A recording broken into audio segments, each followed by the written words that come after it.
Right, this is our third lesson in the event of the kingdoms as we moved beyond the conquest and Israel moving into the land, and then through the time of Judges and 300 some years of Judges until the people wanted a king, so God gave them a king. And we talked about Saul and how Saul never truly followed God, and his works ended up showing that as he progressed in his reign, where he started to do more and more evil, and God rejected him from being king. And God gave him a legitimate offer. Saul could have got the offer that God made to David, where he could have set up a dynasty and had his descendants on the throne. But he didn't truly love God or follow God, and even when he sinned, he wasn't repentant, and so God rejected him from continuing his line as a line of kings in Israel. And he replaced him with David, who had a heart after God and was like one that truly loved God with his whole heart. And last week we talked about how even when he fell, and he fell very hard at times and committed sins that were worthy of death, just some of the most vile sins as we would judge sins today, and yet God still showed him mercy and spared his life and still blessed him, but there were consequences from that. Part of the consequences was God told David that the sword would never depart from his house. So even though David, God made a covenant with David, he promised he would never remove the kingship from the Davidic line, that it would continue forever, and he promised that David's son would sit on the throne, and even if his son did wickedly, he would punish him but not remove him. And so it was an example of God's grace and mercy to David, but there were still consequences, and he ended up having rebellions. His own son rose up in rebellion. Absalom led a rebellion and ended up dying, if you remember, when he had long hair and it got stuck in a tree. He essentially got hung by his head from getting tangled up in a tree, and just other trials and troubles through David's life. But through it all, he remained faithful to God, and God used him in a mighty way.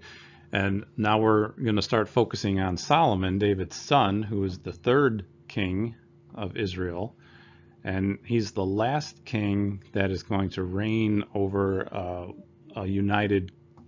whole united kingdom of Israel before it ends up splitting. As when we think of the Old Testament, we think about the prophets and how the prophets were always crying out and warning the people to repent and turn back to God. That all happened during the time where the kingdom was split, and there was a north and a south of Israel. There was Judah down in the south, and then the rest of the tribes that originally split in the north. But we're gonna look at Solomon's reign and where some of that split really got started, and it really fell apart after Solomon's death when his son Jeroboam took over. But we'll kind of take a look at Solomon, a little bit of typology with him, and when you think of Solomon, what's the first thing that comes to most people's minds? Wisdom, right? He wrote the Proverbs. He's regarded as possibly the wisest man that's ever lived. Yeah, wisdom, women, and wealth. That's a good way to remember. That's a very good summary. I'll have to remember that, the 3 W's. Very appropriate. So going along, I didn't put a timeline in last week, but we're cruising through the Old Testament. I forget what actual lesson this is, if it's 20 something, but we're definitely moving along. And on our timeline, we are less than 1,000 years from the time of Christ. So we're in the last 900 years before the Messiah, the promised one, is sent into Israel. So we've covered 3,000 years of history at this point, and hopefully we've done it in a way that's been the big picture, and going through the events, the creation, the fall, the flood, the patriarchs, bondage and slavery, Exodus, conquest, Judges, and now we're in kingdom. So well, when we're done, we'll have a good solid grasp of the Old Testament. When we think back to, that big, huge, first section of our Bibles, it won't be so overwhelming. We'll be like, oh yeah, I can give you, I can tell you what happened in the Old Testament. It's not a big mystery, but that's our goal. And Solomon, after David died, Solomon reigned around 970 to 930, about 40 years. The Bible says he reigned in Israel. So King Solomon, we look at him, and I'd asked, what are some of the biggest things? He was the last king to rule united Israel, and he ruled during what we could call the golden age of the Jewish people. The time that Solomon reigned was really the high point of the nation of Israel. Before that, they were smaller. When we started with the patriarchs, it was just a small group of people. They grew to a large group of people in Egypt, and then through the Exodus, God led them through the wilderness, gave them the law, and then brought them to the promised land. And we saw how Moses, as a picture of the law, couldn't bring them into the promised land. He could bring them to the point where they could see the promised land, but the law kills, it doesn't give life. You need a deliverer to bring them into the promised land. And that was Joshua, whose other name would be Jesus, a type of Christ, who led them into the promised land during the conquest. And it wasn't a total conquest. They left enemies in the land, led to the time of the judges. And the judges, was just a big cycle of good, bad, until they wanted a king. So Saul became king, and there was still a lot going on. There's a lot of wars, a lot of enemies. So there was still a lot of trouble in Israel. And then even with David, when David finally took full power in Israel after Saul's death, he was still troubled with a lot of enemies around him, a lot of battles and fighting.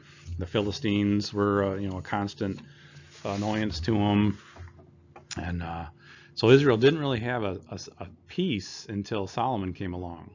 And during that reign of Solomon is when Israel had the most peace, the most prosperity and wealth and testimony in the world for God. So it was the high point of Israel's time as a nation.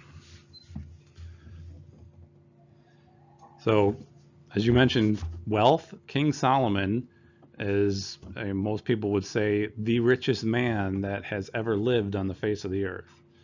So I don't know if this is true, but I did find a source on the internet that looked at the description of Solomon's wealth and put it in 2022 dollars. So what his net worth would be. So if Solomon was alive today with the wealth he had back then, without even gaining any more, he'd be worth about $2.1 trillion today.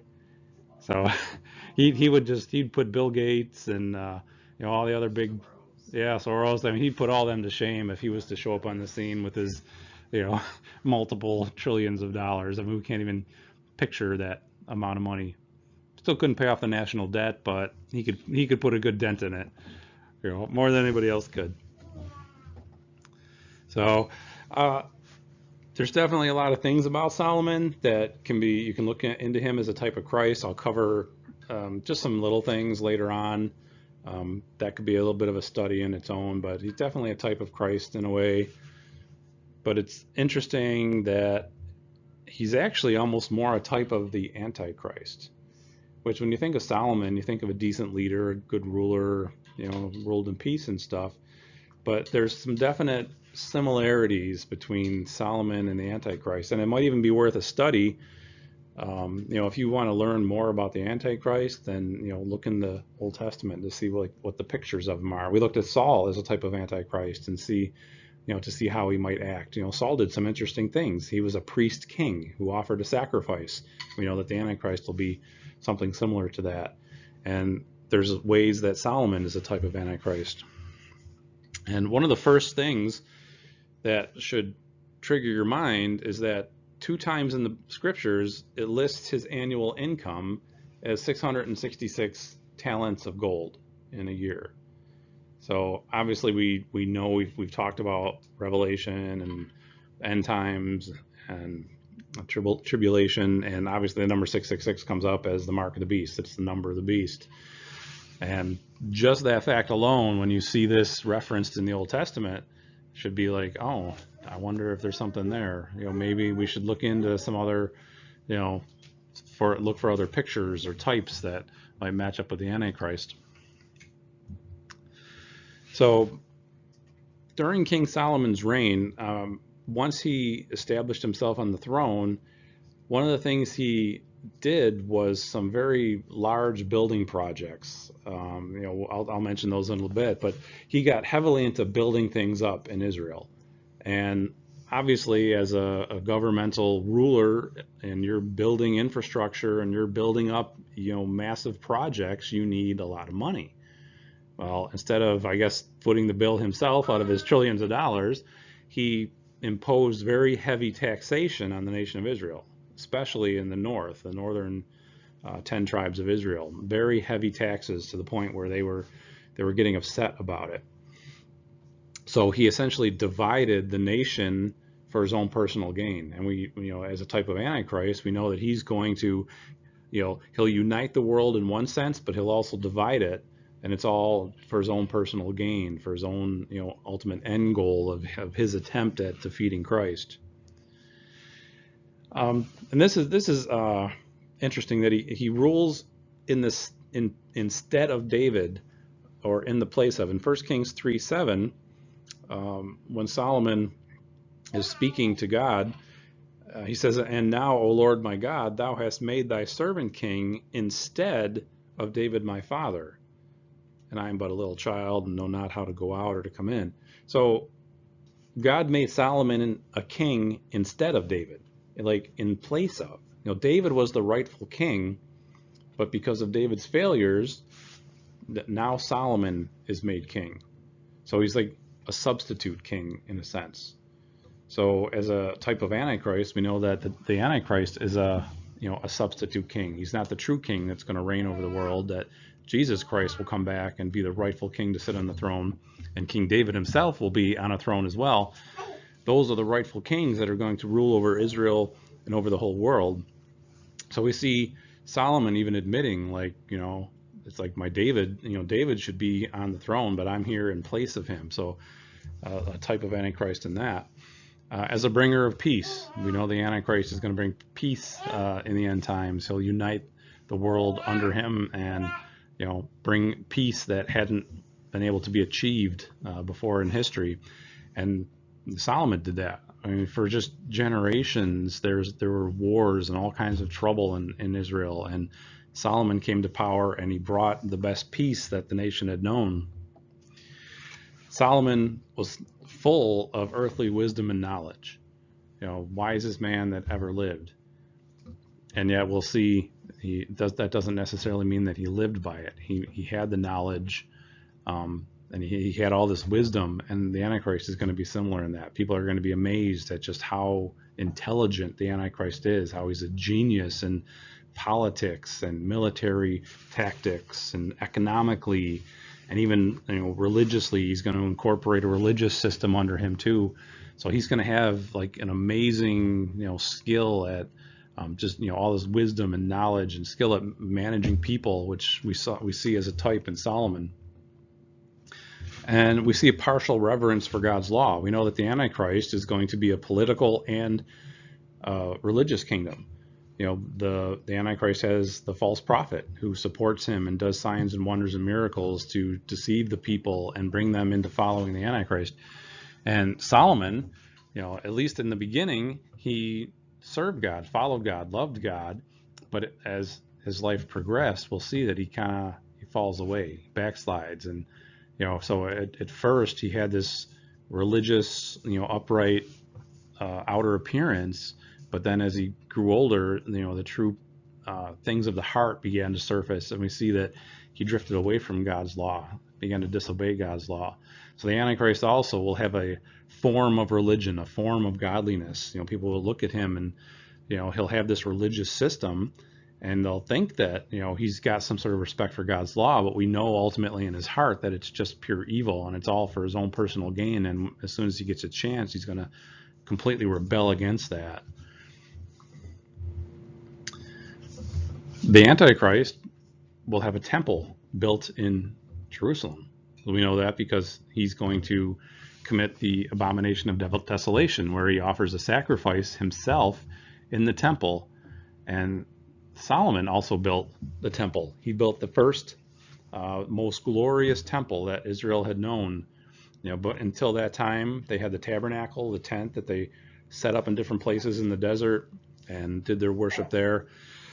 But then after, up until the time of Solomon, they had the tabernacle, and then they had high places, which really, that wasn't something that pleased God. People just would build their own little altars up on a mountain and offer up their sacrifices. And even if it was the Levites doing it, it still wasn't God's plan to have all these scattered high places. He wanted one central location. And that location, I had mentioned, was determined when that angel of pestilence came to punish David and was going through Jerusalem destroying, and finally stopped at the threshing floor that David bought. And then Solomon built this temple on that location. And I think David was prevented. David couldn't build the temple. God wouldn't allow David to build the temple because he was a man of blood. He had shed so much blood, fought so many wars. And so David started putting the things in motion, setting finances and supplies and materials aside. And then when Solomon became king, he took over, and he really started gathering everything he could from far and wide, from other nations, purchasing everything that he would need to actually construct the temple. But there's a big similarity, a big type between the two of them, that they both end up being part of the temple in Israel. And they both preside over church and state. Solomon actually did some things, like he managed the Levites. Once he got into power, the priest that was in charge, he fired him. I mean, he actually had a say in what happened religiously in Israel. And he was obviously a king, a political ruler. So he had, a political authority, but he also exercised authority over the Levites, which were the religious authority.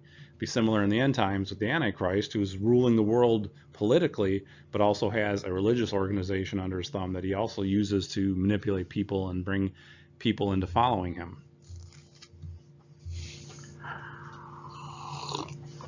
We know that Satan wants God's throne, right? That's his ultimate goal. He's full of pride. He wants to take God's place. He wants to sit on God's throne. We see this in Isaiah 14 when it's actually quoting some things that Satan said in his heart. For thou hast said in thine heart, I will ascend into heaven. I will exalt my throne above the stars of God, and I will sit also upon the mount of the congregation in the sides of the north. So I think we all, believe and understand Satan wants God's position. He wants God's throne. Well, I think everybody knows the story, how when Solomon was at the height of his power, you all know who the Queen of Sheba, the story of the Queen of Sheba is. She came to see Solomon's glory. She had heard stories and tales, and when she got there, she was blown away. She was like, the stories that I've heard, don't even tell half of what you've got. This is just amazing. And she praised God, and she says this to Solomon, and when she's blessing God, she says, blessed be God, be the Lord thy God, which delighteth in thee to set thee on his throne. Whose throne is that talking about? It's not talking about Solomon's throne. She's talking to Solomon, saying, which delighted in thee. Well, blessed be the Lord thy God, which delighted in thee to set thee on his throne. So it sounds like she's saying that God set Solomon on God's throne, in a sense, as king over Israel. Because we know that Jesus one day will reign as king over Israel, literally, right? I mean, he'll be on a throne. David will be on a throne. He'll be a prince under Christ. So the throne that truly rules over Israel is going to be God's throne. Jesus as God will reign over Israel. It's his throne ultimately. So she was speaking prophetically almost, in a sense, saying that God blessed you by giving you his throne. So just the typology I'm trying to point at here is how Satan wants to sit on the throne of God, and here's a Solomon in a type sitting on a throne that's described as God's throne. So, just as I'm picking out some things, and there's more, I don't want to get too deep into them all because it'll take too much time. But Solomon, wisest man who ever lived. We've got the Proverbs. We're always encouraged to read the Proverbs. There's so much wisdom in those, that we can learn from and live by. But the fact that Solomon didn't have a very good end shows us that just because you're wise doesn't mean that you're right with God. It doesn't mean that you're a good person. If you think about the world today, everybody's seeking for wisdom. You go to the bookstores, probably one of the biggest sections is the self-help section, right? And the self-help, it's all talking about how, you can improve yourself and be smarter and better and accomplish more and believing in who you are. Everyone's seeking like this type of wisdom to, better themselves and be a better person. But ultimately, if it's not, met or accompanied by actions and true faith in God, all that wisdom doesn't mean anything. All the wisdom in the world can't save you. It can't bring you closer to God. Only a true personal relationship with God will help you know Him and preserve you and keep you and lead you safely through this life. You can't just trust in wisdom and seek after the wisdom of the world. The wisdom of the world will puff you up. I mean, think about people like Confucius and other these wise men of the old, that people look to and hold them up, but their wisdom will only lead to death. If you just follow the wisdom of the world and wisdom that's not truly of God and leading to God, it's just a dead end. So don't seek after the wisdom of the world, and the wisdom that you do gain, use it in your service to God and mix it with your faith to God. So he proved that one can be wise and then not follow their own wisdom. A warning from Solomon. So Solomon, he started out well. We talked a little bit about how God had mercy on David and blessed his and Bathsheba's relationship with another child after their first child died. And this child was Solomon. So we see in Solomon a great picture of God's mercy, even after David had committed, atrocities of sin, even murder, the worst of sins that we can, think of. God was merciful and blessed him with a son through that relationship. And Solomon actually has another name. When you think of Solomon, you always just think Solomon, that's his name, right? But he was actually named Jedediah because when he was born, it said that God loved him. As a baby, God loved him and called him Jedediah, which the name actually means beloved of God. And God loved him before he even did anything. He was just a little baby. And yet God saw him and loved him. And I think that's because he was part of God's plan. God made a covenant with David that he would bless his son, that he would keep his son safe. Hey there. Open my wires. Or are you going to pull out your whole laptop? Yeah, there you go. Child on the loose.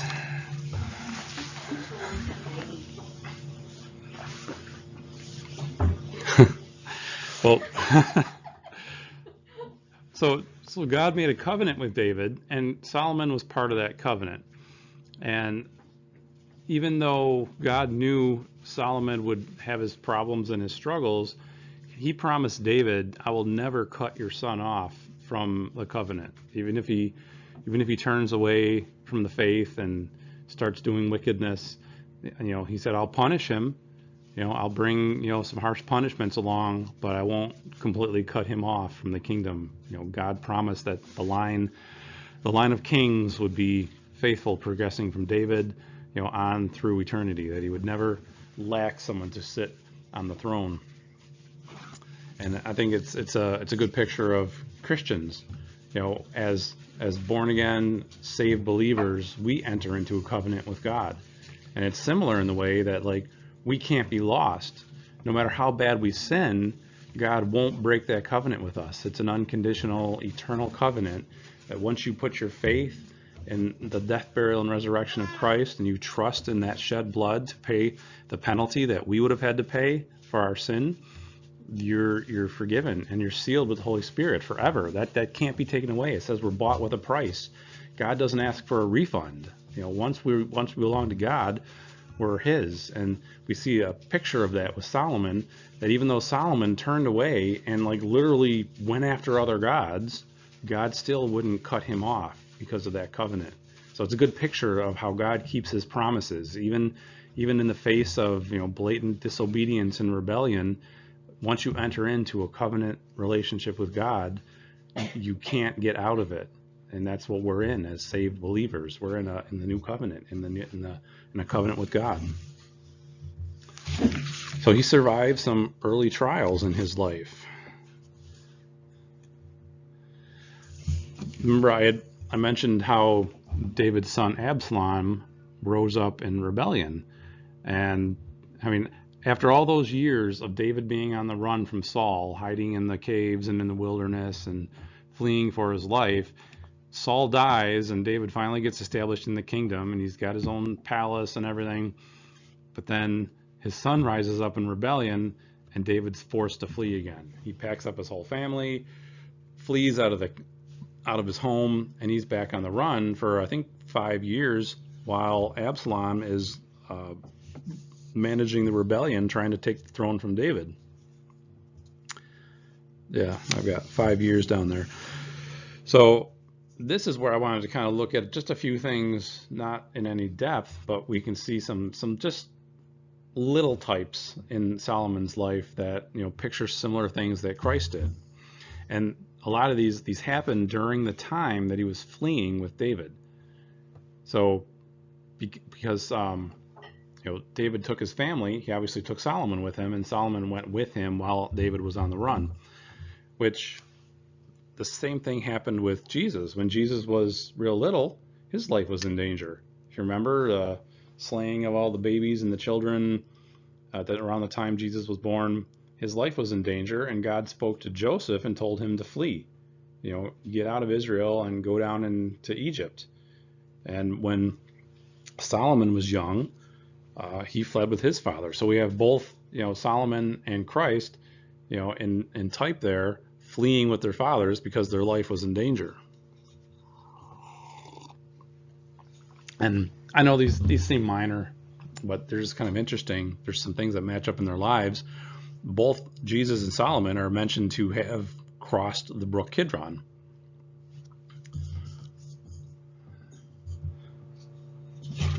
When Solomon was on the run with his father, there were multiple times that they were ministered to in the wilderness.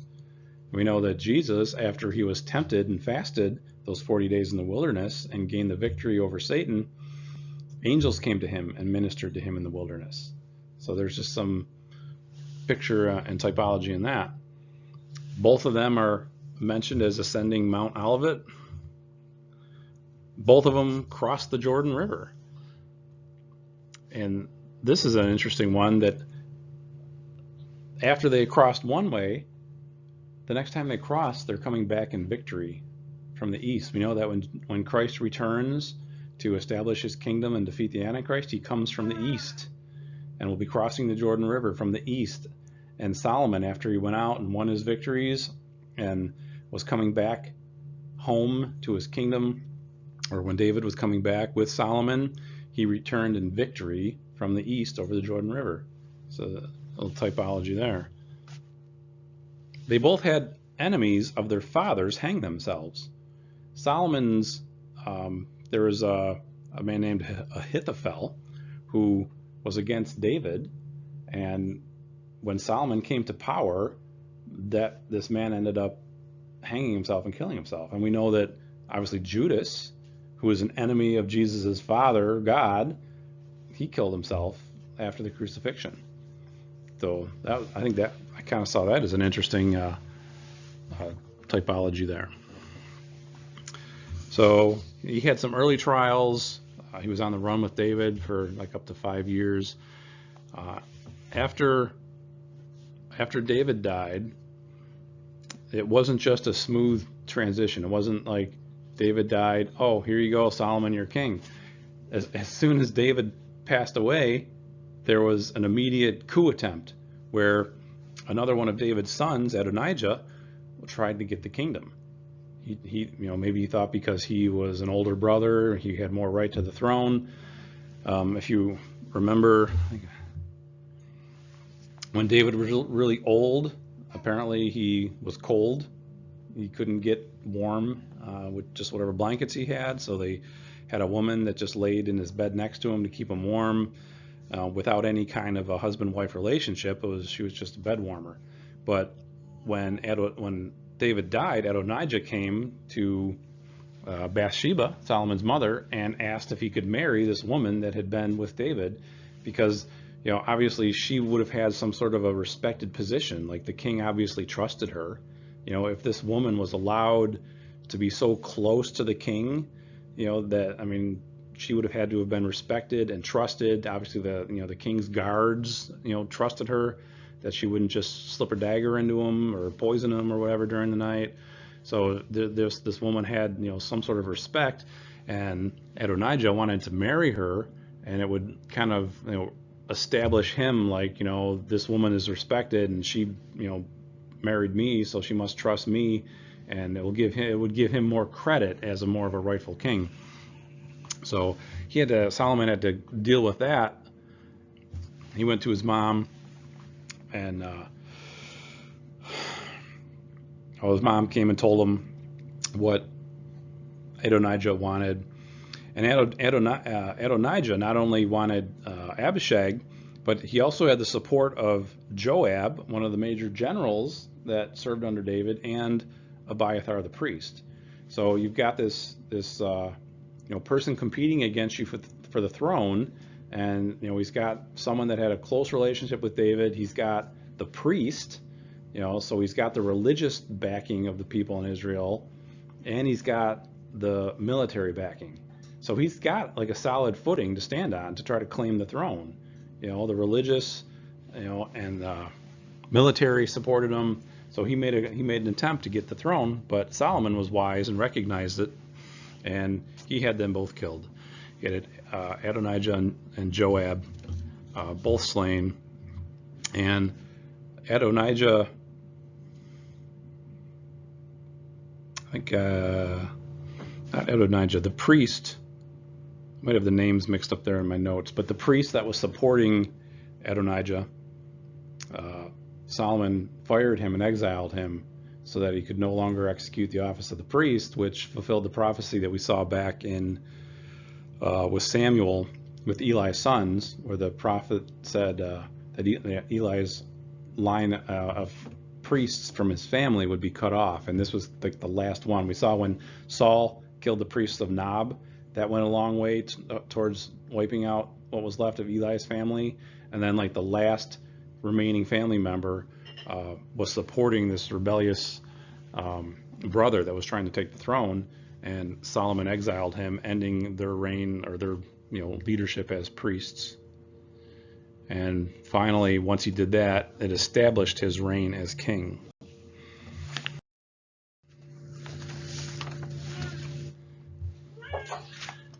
So now, obviously, I'd asked everybody who knows Solomon is known for his wisdom, and that wasn't something that he just got naturally. He didn't just, read a lot of books. He didn't listen to a lot of self-help teachers.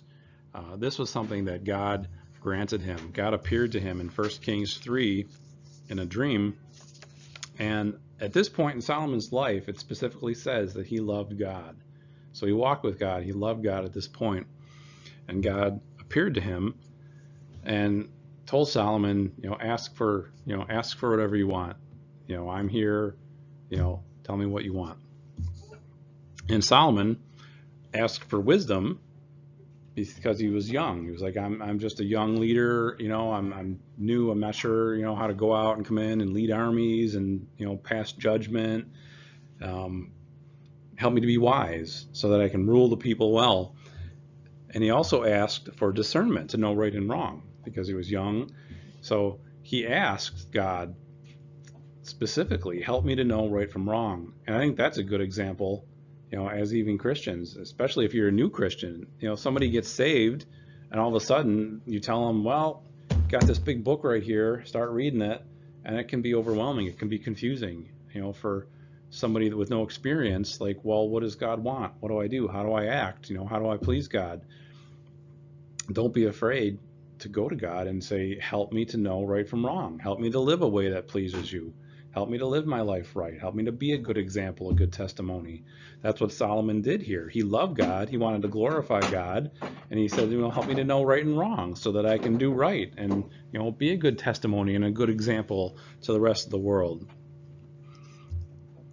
But also, I think, made him without excuse, because we know that Solomon, stumbled into sin and fell away from God later on, but he did it clearly knowing what he was doing. He couldn't claim like, oh, that law back in Deuteronomy about not, multiplying wives and horses. I don't remember that. No, he knew. He asked God specifically, show me right and wrong, help me to know it, and God did.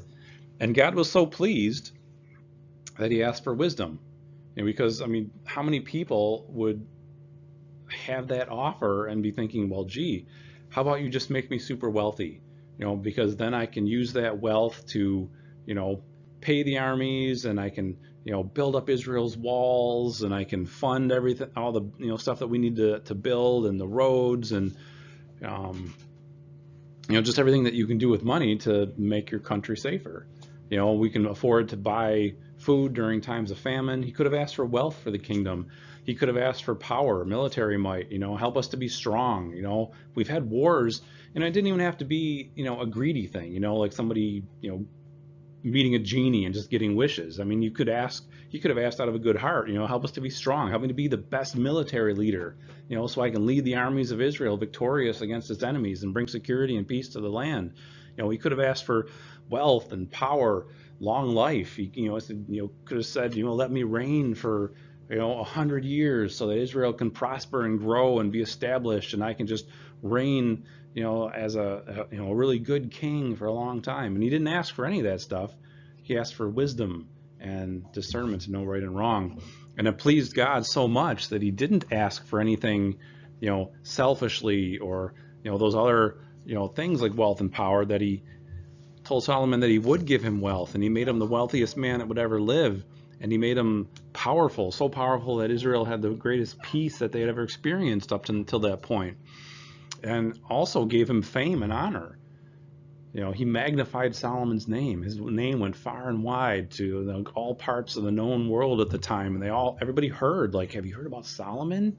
Yeah, there's this little dinky country way off to the west, and he's doing an amazing thing. His God is just, blessing that whole country, and they're just so powerful and wealthy. If you need anything, if you want to go trade, you should go to Israel. They just have everything. They've got the wood, the gold, the materials. Whatever's happening over there, something good's happening. So Solomon, I guess, is the guy's name. He was well known. God established him throughout the known world, and God also promised him long life. But this one, God put a condition on. He didn't just say, I'm going to give you a long life. He said, if you continue to walk in my ways and keep my commandments, I'll bless you with a long life. So he gave him those other things unconditionally. God didn't say, as long as you walk in my ways, I'll make you wise, and then take away his wisdom when he fell away from God. Those were unconditional. He kept the wisdom and the wealth and the power, but the long life, when Solomon fell away, he didn't get as long of a life as he could have had, because he didn't keep God's law to the end of his life.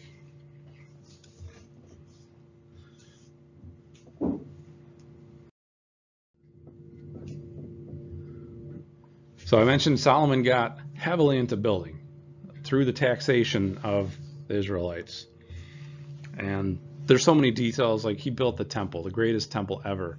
We know that this temple didn't survive, obviously, until today. It was destroyed, and it was rebuilt a couple times. And the scriptures say the rebuilt temples, the people that were alive to see the rebuilt temple that could still remember the first temple that Solomon built, literally cried, because the second temple was nothing in comparison. It's like if somebody tells you to build something and literally gives you an unlimited budget, what could you do with that? If God wanted you to build a church for him, like a physical building, and just said, I give you a budget of $5 trillion, do what you want with it. I mean, can you imagine what you could accomplish? Well, that's what he did with the temple. It was glorious. It was huge. It was just a magnificent thing that, like, it was a major attraction. If people were traveling through Israel for, and trade routes, and Israel is centrally located, so everybody coming up from Egypt or coming down from the other countries, or they all passed through Israel, and you couldn't miss it. It was like, wow, what is that? Oh, that's the temple to our God. It was something so glorious and magnificent that you can't miss. And there's a lot more that goes with it, where Solomon prayed a huge prayer of dedication with the temple, and the temple was filled with smoke, and God's presence was so powerful there that they couldn't even stand. And God blessed the place, and they established the law, the religion that God had wanted them to practice with the sacrifices. They could finally do it now in the perfect right way and be in a right relationship with God through the law and through that sacrificial system that would give them that temporary blood covering over their sins. So he built the temple, and he built his palace. If you got an unlimited money supply, let's build a nice house too. So he built the temple, and he built this palace, which obviously would be a glorious thing. If you're the richest man in the world, why not? So he used his wealth to build a huge, glorious palace for himself. But besides that, I mean, there's actually a whole list of cities. He built whole cities. So he took this money, heavily taxing people, but also blessed by God, and built whole cities, to establish trade and places for people to come and visit, tourism, I guess. I mean, there was glorious things in Israel. You needed to have things for them to do, places for them to stay. So he built whole cities. So I see this as, as we're looking for pictures and types, Israel at this point was functioning as a type of the church. Israel was drawing people to God. It was, people would hear far and wide, that this God that these people believe in is doing something amazing. He's blessing these people. I mean, these people that call themselves followers of the one true God, I mean, something's obviously different about them, because they're just far and above like all the countries around them. And that's how we're called as Christians today.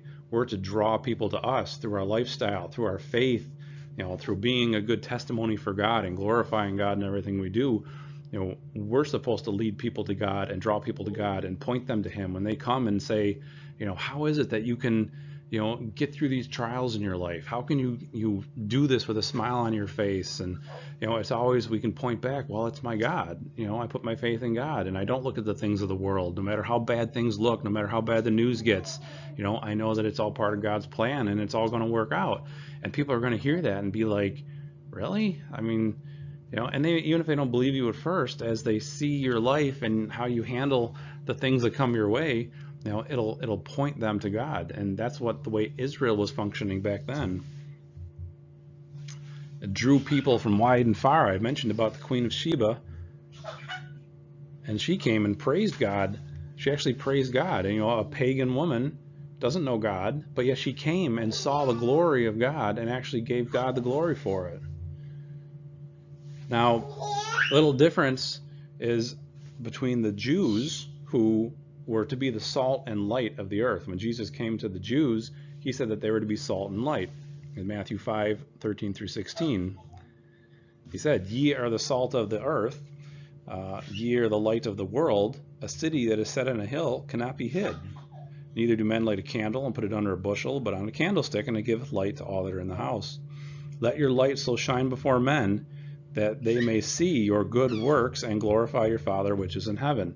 Now, we need to rightly divide, and there's definitely application we can take from this for the church. We are to be a salt and light, in a sense, to the world. We're to be the ones that are, proclaiming God and taking a stand against the darkness, and trying to be a positive influence among our neighbors and friends and co-workers and the people around us.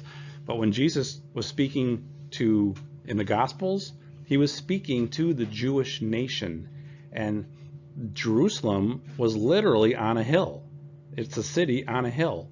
And when they were functioning and full of faith and the temple was there and everything was glorious and magnificent, they were a light to the world. Like, you couldn't pass through Israel without saying, wow, like, what is different about your country? And that drew people to God. And even the way Jesus worded this, that they may see your good works, right? We're not called to good works. I mean, we're created unto good works. We do good works as Christians, but when people see us, it's not our good works, because people all over the place do good works. You know, you can go down to any like, just pick your church, and you're going to find people that are doing some sort of good works. And those aren't the works that people are going to see and glorify God. When people see our faith, when they see our hope, you know, that's what draws people to God. It's not our works. But with Israel, they saw the works that they did, the temple and the sacrifices and the glory and the magnificence and the wealth and the power and the security and the peace that the people dwelt in. They saw all those works and they glorified God. And that was something specific to Israel that God will eventually do with them again when he reestablishes his kingdom during the millennium. It's going to be the same thing. It's going to be glorious, magnificent, just an immense testimony of God's goodness and power as he reigns from the throne in Jerusalem. And that's so we see a type of that with Israel functioning under Solomon. But unfortunately, it didn't last. Solomon began to fall away not long after. And as most of you know, women were a major part of it. He married many foreign women. He had a wife that was Pharaoh's daughter. He married an Ammonite woman, you know, and just a lot of foreign women that were pagans. He didn't just marry, you know, Israelites. He married far and wide, and you know, and a lot of the marriages may have been political, to make alliances with other nations and stuff. You wonder how in the world can somebody have 1,000 women in his life, and probably most of them he didn't even see, but it was more of a, you know, a political thing to make peace with other nations and groups. But the women's hearts were the real issue because of the pagan nations they came from, and it brought idolatry into his life, and it started turning his heart from God.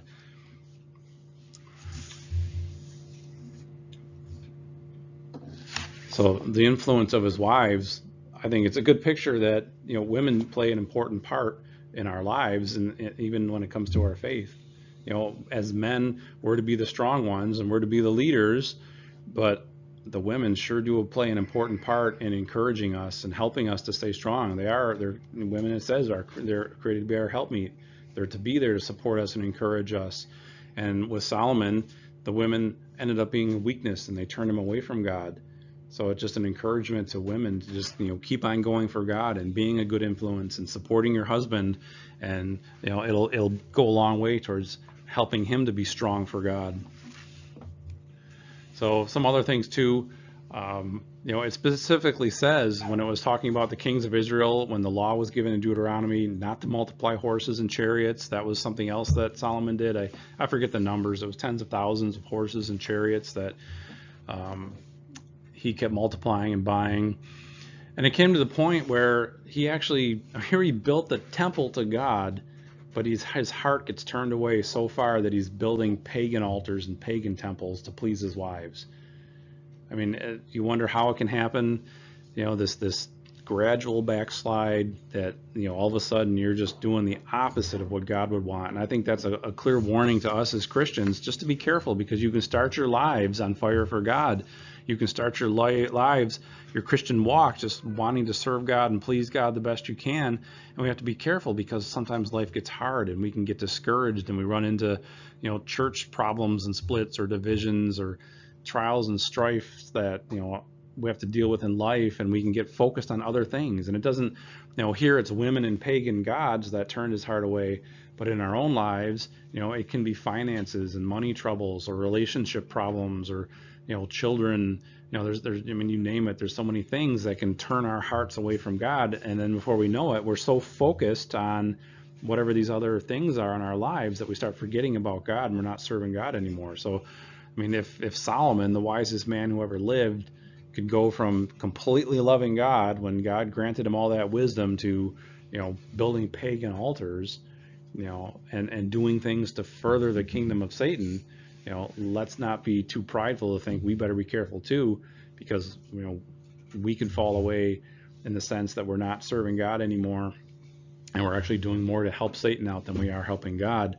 And just always remember, I mean, it's just a thought away. It just takes a moment of repentance, that God has already put your sins away if you're saved. It's just a matter of acknowledging and asking, telling God you're sorry, and help me to accomplish what you want me to do, and help me not to continue on in that sin or doing things that are displeasing you.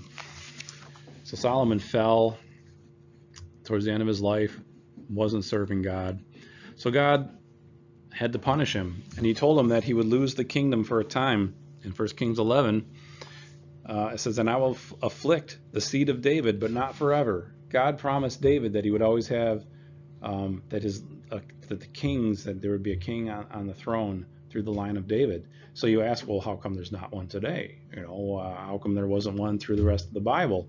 Well, it's because of this, because there was a temporary break because of the sin of Solomon, where God had to take that kingdom away from David. And there's a couple generations that follow, but ultimately David's line gets cut off.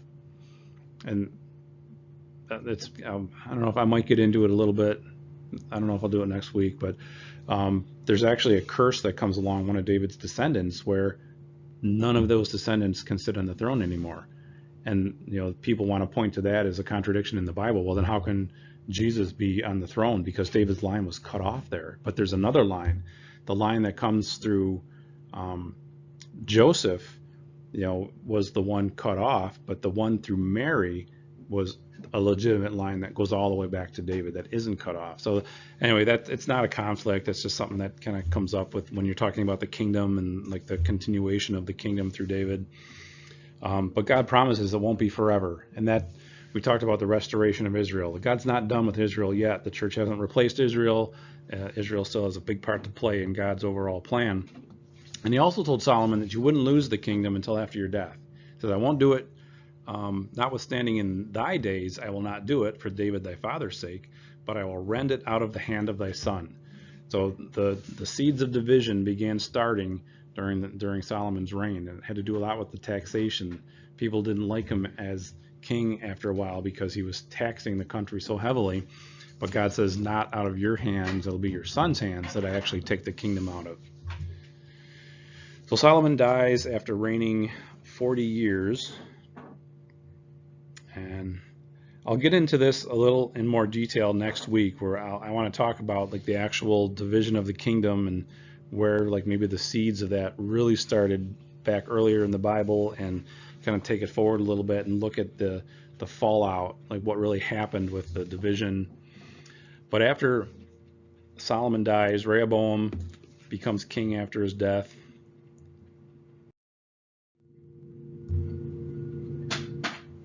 And the kingdom is rent from him. God promised in 1 Kings 11:13 that the entire kingdom wouldn't be taken from him, that one tribe would remain loyal. So you have the tribe of Judah, with Solomon, and one more tribe would stay loyal to him. So he wouldn't lose the entire kingdom. And God also said that Rehoboam, I keep getting all these names, Rehoboam, Jeroboam. I want to make sure I got it right in my notes here. Okay, so Rehoboam is Solomon's son who would rule in Judah, but Jeroboam, God sent a prophecy to Solomon that Jeroboam would become the king of the northern tribes that would rebel against Solomon. And this Jeroboam was already known as having an interest in the throne, and Solomon was upset by that and actually tried to kill him. And Rehoboam, because Solomon was out to kill him, he fled to Egypt until the time of Solomon's death. So then after Solomon died, Rehoboam came back to Israel, and you've got Jeroboam on reigning after Solomon, and Rehoboam went back to Israel, and Israel said, sent him to Solomon's son and said, "Can you just give us a break? Like the taxes are just killing us. We can't take it anymore. You're taking so much of our money. You've already got everything built. Give us a break with the taxes." And Jeroboam, I get my notes here. They went to Rehoboam. Wow, I'm sorry, I'm messing up the Solomon's son. Then when he got the message, requesting the tax relief, he said, "Okay, well, let me think about it 3 days." And first he went to the wise men that ruled and helped Solomon rule, and they said, "Well, be a servant to them, give them a break, understand them, and they'll be your servants forever, and they'll be loyal and stay true to you." But he rejected their counsel, and he went to all the young men, his peers that grew up with him, and they were like, "No, just threaten them even harder. Be like a dictator, a strong taskmaster. Crack the whip. Tell them you're going to charge more taxes if they complain."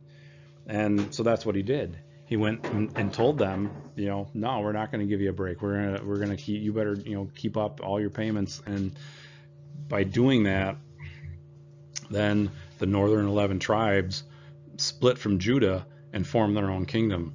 And map's a little bit small there, but you have the kingdom of Judah where Solomon's son would be reigning, and then Jeroboam or Rehoboam ruling over the tribes that rebelled in the north there. And we'll look more into that next week.